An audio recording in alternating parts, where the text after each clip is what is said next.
Other news, very importantly, women's rights groups have hailed what they call a victory for common sense yesterday as the Supreme Court ruled that the definition of a woman in law is also based on biological sex. Well, the government is now under pressure to introduce fresh measures to protect single-sex spaces, with campaigners hoping that the ruling will lead to the scrapping of pro-trans guidance in the NHS, police and women's prisons. However, trans rights campaigners have expressed their concern at the ruling, claiming it could deepen inequalities and discrimination. Well, let's get more reaction now by the CEO of Translucent, Steph Richards. Now, Translucent is an organisation that advocates the rights of transgender people. Steph, thanks for joining us. What does the ruling yesterday mean to you? To me personally, it's a disaster. I've got a gender recognition certificate, as indeed 1 in every 12,000 people in the country today.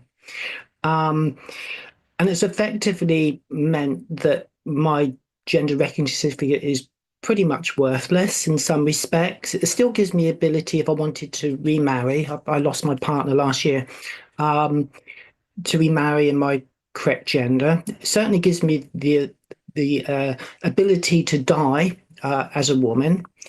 But I'm kind of sexless because the fact is I've got a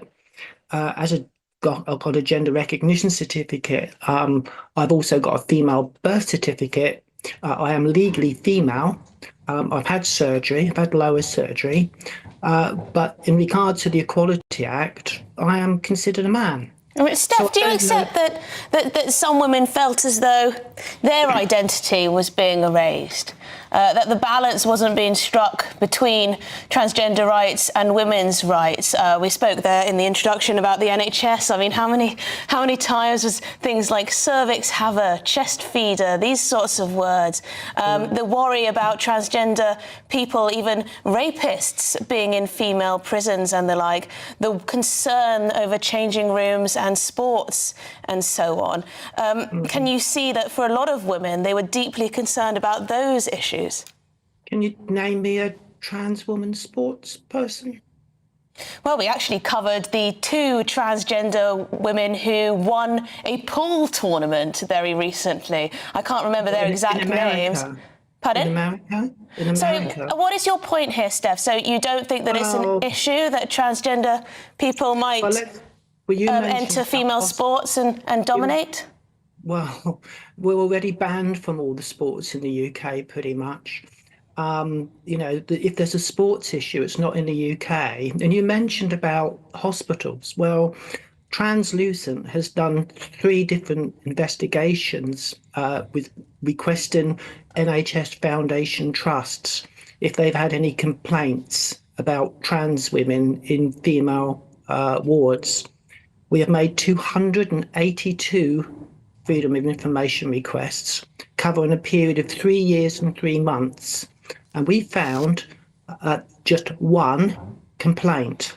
Now, bearing in mind that 6 million women go into hospital every year, that perhaps shows you that in actual fact there's not an issue in hospitals. So are women just wrong to be concerned? Are you saying that you essentially know better than these women's rights campaigners who have been deeply concerned about biological sex not being treated as biological sex any longer?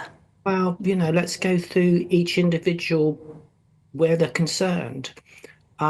We've done a year-long campaign, year-long investigation on how many complaints there was a trans woman in a female toilet or changing room.